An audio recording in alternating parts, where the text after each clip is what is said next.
Good afternoon everyone, কেমন আছো সবাই? আইও সবাই খুব ভালো আছো, সুস্থ আছো। আজকে ব্লগটাকে স্টার্ট করছি দুপুর থেকেই। মোটামুটি সকলেরই খাওয়া দাওয়া কমপ্লিট, আমরা জাস্ট ওপরে এলাম। আর এই সময়টা হচ্ছে অ্যানির সবথেকে পছন্দের কাজটা করার। আইরে ছুটে আয়টা না দেখলে ওর ঘুমই আসে না। তো আইরে ছুটে আয় চালালেই না আমার সেই পুজোর ব্যাপারটা এতটা করে মনে পড়ে, মানে পুজো কেটে যাওয়ার পরেও পুজোর আমেজটা হয়তো এই গানটাই ধরে রেখেছে। গানের পাশাপাশি এই সময়টা কিন্তু নাচও মাঝে মাঝে চলে। তো আজকে নাচ হচ্ছিল বলে আমি ভাবলাম না ক্যামেরাটা অন করেই রাখি, কারণ অ্যানি খুব সুন্দর করে গানের তালে তালে, আর যেহেতু ওখানে নাচতে দেখছে তো সেমভাবে ও কিন্তু এখানে নাচছে। তো আইরে ছুটে আয়ের পাশাপাশি বুলবুল পাখি, ময়না টিয়া থেকে শুরু করে সমস্ত গানগুলোই ওর এখন অনেকটা মুখস্থ হয়ে গেছে, এবং ওখানে যেরকম নাচতে দেখে ও সেরকমভাবে নাচতে শুরু করে। আজকে আমাকে জামা কাপড় ভাঁজ করতে দেখে ও কিন্তু এই কাপড়টা নিয়ে বেশ অনেকক্ষণ ধরে চেষ্টা করছে যে এটাকে ও ভাঁজ করবে। আমি যখন জিজ্ঞেস করছি মামা কী করছো, বলছে কি আমি এটা গোছাচ্ছি, দাঁড়াও আমাকে গোছাতে দাও। দেখতে পাচ্ছ মুখের তলায় চাপ দিয়ে কিভাবে গোছাচ্ছে, ঠিক যেমনটাও আমাকে দেখছে তেমনটাও কপি করছে। এখন পারছে না বলে বলছে নাও তো মাম্মা তুমি একটু গুছিয়ে দাও, আমি পারছি না। বেচারা একা একা নাচতে নাচতে বলছে মাম্মা তুমিও একটু আমার সাথে নাচো না। তো আমি বলছি ঠিক আছে তুমি আমাকে শিখিয়ে দাও, সেই অনুযায়ী আমি নাচবো।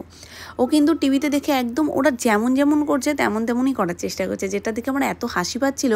মানে যেমনভাবে হাত নাড়াচ্ছে, পা নাড়াচ্ছে, ও ঠিক সেরকমভাবেই কিন্তু ট্রাই করছে।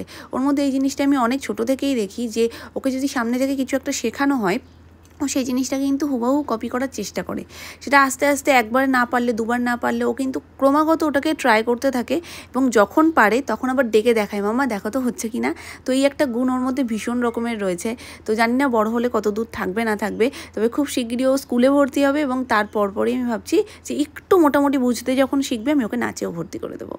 বেচারার এখানে একটু সঙ্গী দরকার ছিল গো। এখানে ৩-৪ জন কোমরে হাত দিয়ে পা তুলে তুলে নাচছে, ও সেটা দেখে দেখেই কপি করছে।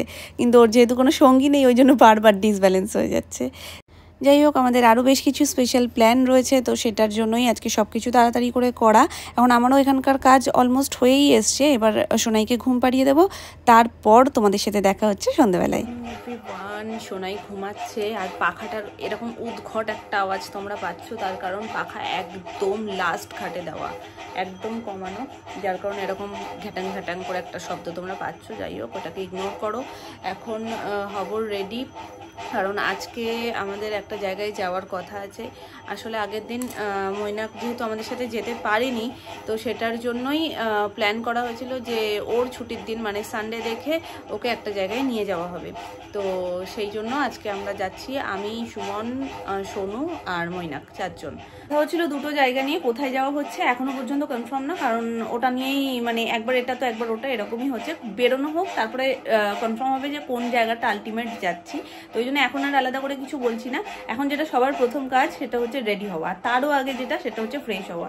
তো চলো চটপট করে ফ্রেশ হয়ে নিই, শোনাই ঘুমাতে ঘুমাতে আমাকে রেডি হতে হবে। আর খুব বেশি কিছু তামঝামের নেই, মানে চটপট করেই রেডি হব। আর আজকে মামনির ঘর থেকে শোনাই এটা নিয়ে এসছে, সেই থেকে যত্ন করে রাখা এটাকে ফাটানোর জন্য। তো সেটা ওই ঘর থেকে নিয়ে এসছে, আমার পায়ে লেগে একটা ফাট করে ফাটলো, তাই আমার এটা ফাটলেই না আগে এটা ফাটানোর জন্য আমি মরিয়া হয়ে থাকতাম যে কোথায় একটা ছোটোখাটো কিছু শোপিসে জড়িয়ে আসবে। কিন্তু এখন এটা দেখে মামুনি এবং সোনাই এতটা এক্সাইটেড হয়ে যায়, তাই আমি বলি ঠিক আছে ওরাই ফাটাক, মানে ওদের মুখে হাসি আর আনন্দ দেখে আমার মনে হয় ঠিক আছে আমার দরকার নেই, ওরা ফাটাক। ওদের ওই মজা করে এক প্রান্ত মামুনি ফাটাচ্ছে, এক প্রান্ত সোনাই ফাটাচ্ছে, এটা দেখতেই ভীষণ ভালো লাগে। রেডি আমি, একদম সিম্পল লুক, যার মধ্যে কিচ্ছু নেই, কোনো সাজুগুজুই আজকে আমি কিছু করিনি, জাস্ট টোনার, ক্রিম আর একটা লিপ জেল, একদম হালকা লিপ জেল একটা অ্যাপ্লাই করে নিয়েছি, সেটা দিয়েই চিকটিনেরও কাজ হয়ে গেছে। ব্যাস এইভাবেই যাচ্ছি, কারণ আজকে আমার সাজুগুজু করার একেবারে কোনো মন নেই। ঘুম ঘুম পাচ্ছে, এত ঘুম পাচ্ছে কি বলবো, কারণ আজকে অনেক সকালবেলায় অ্যানির দৌলতে ওঠা, কিন্তু বাবু তো এখন ঘুমিয়ে পড়েছেন, কিন্তু আমি ঘুমাতে পারলাম না দুপুরবেলাটায়। তার মধ্যে দুপুরবেলায় একটু দৌড়দৌড়িও হয়েছে, তো সব মিলেমিশে এখন জোর ঘুম পাচ্ছে, যার কারণে আমার কিচ্ছু করতে ইচ্ছা করছে না, মনে হচ্ছে না যে এখন আমি সাজুগুজু করে বেরোই। তো ওই জন্যই একদম সিম্পলভাবেই যাচ্ছি, আর সিম্পলভাবে যাওয়াটা স্কিনের পক্ষেও খুব ভালো। তো স্কিনের ওপর যত অত্যাচার কম করে পারা যায়, কারণ পুজোর 5টা দিন অনেক অত্যাচার হয়েছে। এই সময়টাতে বাড়ি ফেরার হয় মানে এই লাইনটা দিয়ে, সেই টাইমটাতে আজকে আমরা বেরিয়েছি। জানি না আসার পথে আমরা মেট্রো পাবো কি পাবো না, তবে না পাওয়ার চান্সটাই বেশি। ওটাই অনেকটা লেট হয়ে গেল, এখন বাজছে 8টা 12।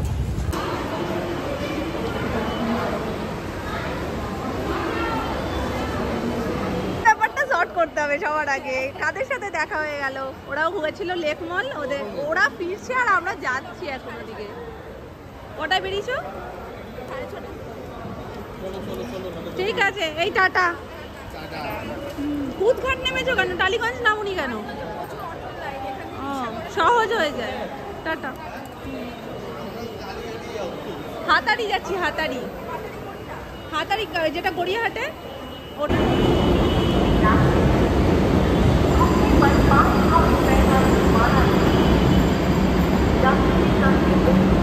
গড়িয়াহাটে নেমে গেছি, লেক মল জাস্ট ক্রস করছি।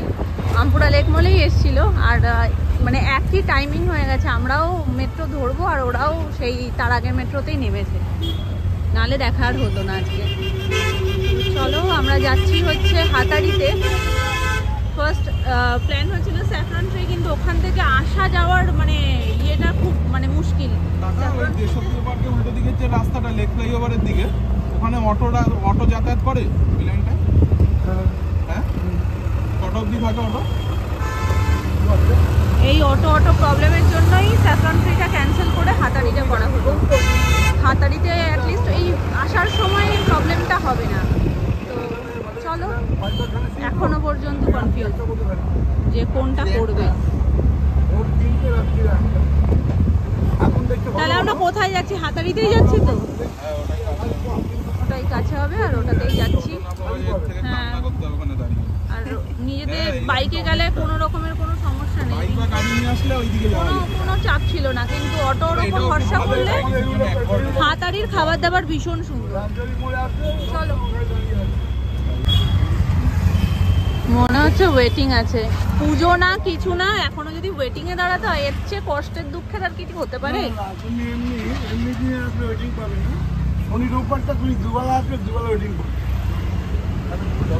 আর এই দুঃখ কি করবো, যে কোনো জায়গায় ভিড়টা বেশি হয়। তাহলে মানে সবাই সারা সপ্তাহ ব্যস্ত আর তোমার মতন সবাই রবিবার দিন ফাঁকা।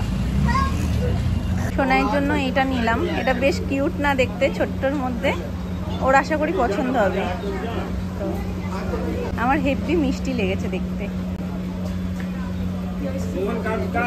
ওরা দুজন গেল কোথায়?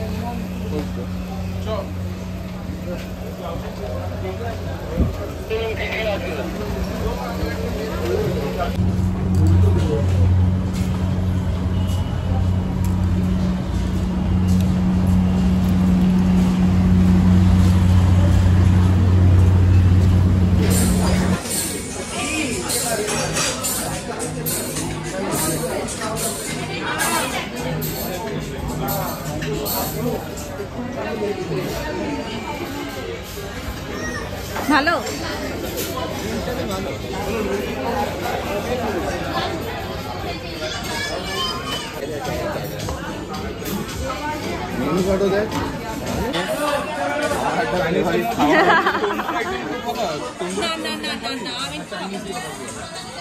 কারণ এখানে চাইনিজটাই বেটার, চাইনিজটাই কি হয়েছে? 2 মাস পর? না না, আজকেই দিয়ে দেবো, আজকেই দিয়ে দেবো।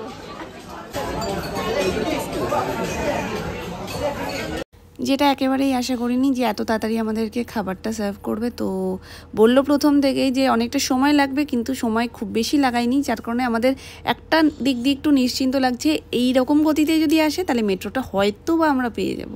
তো আমাদের স্টার্টার চলে এসছে, আর এটা এত এত এত ভালো খেতে ছিল কি বলবো। বরাবরই হাতারির খাবার আমি ভীষণ পছন্দ করি, অ্যাম্বিয়েন্স খাবার দাবার দুটোই বেশ ভালো।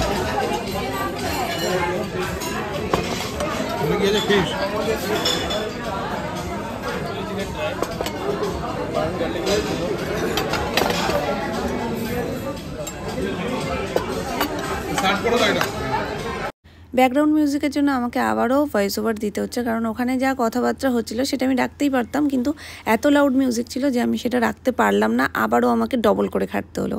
কারণ ওখানে আমরা যে কথাগুলো বলছিলাম তাতে আর আমাকে ভয়েস ওভার দেওয়ার প্রয়োজন ছিল না, শুধুমাত্র যদি মিউজিকটা না থাকতো। তো যাই হোক, আমরা অর্ডার করেছিলাম মিক্সড ফ্রাইড রাইস, যেটা ছিল বার্ন গার্লিক রাইস, আর তার সাথে একটা চিকেনের আইটেম এবং একটা ফিশের আইটেম। তো চিকেনটা হলো ড্রাই চিলি চিকেন। কেমন? 2 পিস করে সবাইকে দিয়ে দাও। ভালো খেতে। খাবার দাবার নিয়ে সত্যিই কোনো কথা হবে না, খুবই ভালো। তবে লাস্টবার আমরা এসে ড্রাই চিলি চিকেনটা ট্রাই করেছিলাম। এবার আমার না মনে পড়ছে না ড্রাই চিলি চিকেনটা খেয়েছিলাম নাকি চিলি চিকেনটারই গ্রেভিটাকে সেমি গ্রেভি বলেছিলাম। তো এটা ওটা ছিল না, ওটা বেশ ভালো ছিল এটার থেকে। আমরা ভয় পাচ্ছিলাম যে মেট্রো আর পাবো কি না, কিন্তু আমাদের মানে যাওয়ার সাথে সাথেই আমরা যেহেতু আমরা তাড়াতাড়ি অর্ডারও করেছি, আমাদেরকে মানে দিয়েও দিয়েছে তাড়াতাড়ি, খুব বেশিক্ষণ সময় লাগেনি, 20 মিনিট ওরা সময় চেয়েছিল কিন্তু সেটুকুও লাগেনি। যার কারণে একটা সুবিধা হয়েছে কি যে মোটামুটি 9:30 বাজে এখন, এর মধ্যেই আমাদের হয়ে গেছে, 1 ঘন্টাও লাগেনি, 1 ঘন্টাও লাগেনি। তো যাই হোক, এখন আমরা অটোর জন্যই অপেক্ষা করছি। মাঝপথ থেকে অটো পাওয়াটা একটু চাপের, তবে এইটুকু শিওর যে মেট্রোতে আমরা যেতে পারবো, অসুবিধা নেই, মেট্রো বন্ধ হয়ে যাবে না। দাঁড়াই, আর একসাথে মনে হয় না যেতে পারবো বলে, কারণ ওই সাইড থেকে যে অটোগুলো আসে, হ্যাঁ বাস পেলেই একমাত্র যে আমরা সবাই চলে যেতে পারবো একসাথে। ওটো ওটো ওটো, কপাল খুব ভালো, খুবই ভালো, 4 জনই হয়ে যাবে। ওই মেট্রো চলো।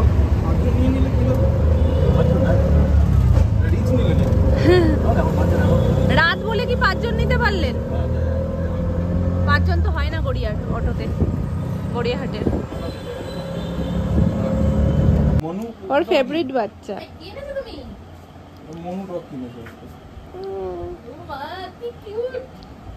তোমার পছন্দ হয়েছে? ওলো বাবালে, ওলো আচ্ছা, কি খুশি। মনে হয় হবেই না।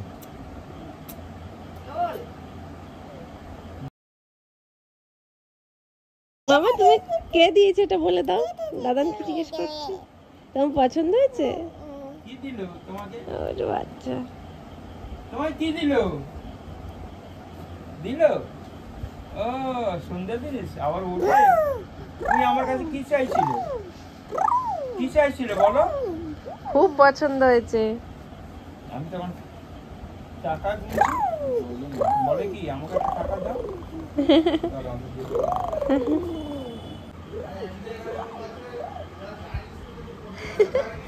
এত ভালো লেগেছে তোমার? ওলে বাবা রে, আনা আমার সার্থক, আমার সার্থক আনা। এটা তোমার নিয়ে খেলছিলাম, আর এইটা আমি পকেটে করেই নিয়ে চলে গেছি। এটা ওর সাথে নিয়ে খেলছিলাম বসে, পকেটে ঢোকাচ্ছি আর বের করছি এইটা, আর সাথে এই দেখো আর একটা, কি এনেছে? এই যে এই বাঁশিটা, আর ওটা নিয়ে খেলতে খেলতে একবারটি বাজিয়ে দিলে হতো। আমাকে দাও,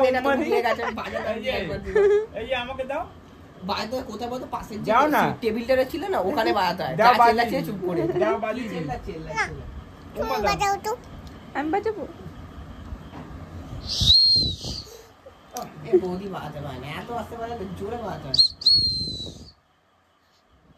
দেখি দাও তো, আবার বলো। বাজাতে পারছো না, দাও আমাকে। বাজি দেখি তো, জোরে বাজাও একদম।